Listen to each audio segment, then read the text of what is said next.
islamskih vladara nagradio džamiju i sličnih sredstava, kako bi sve sevabe od tih hajri dijela dobio sam.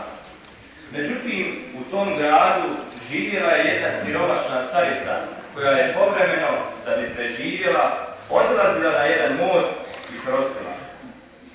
Jednog dana ona primijeti da se gradi džamija i odluči da od udjeljenog novca kupi nešto kreča za podizanje te džamije. Kupila je grumen kreča koji je ubacila u kutiju prolazeći pored gradilišta. Kada je gradnja okončana, sultan usnije da od svog hajrata ima samo polovicu sevaba. Obratio se ulemi za savjet, a učenjaci mu odgovoriše da u toj džamiji najvjerovatnije imaju udjela i drugi ljudi. Sultan posla telava koji uzvikivaše da se javi svako ko je bilo što doprinio izgradnji te i te džamije. Javi se samo sirota žena koja na sultanovom dvoru ispriča šta se dogodilo.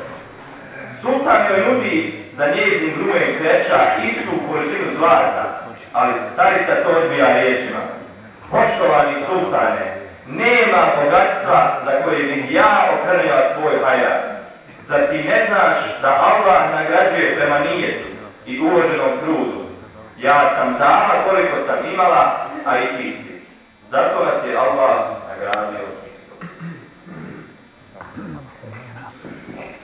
Kada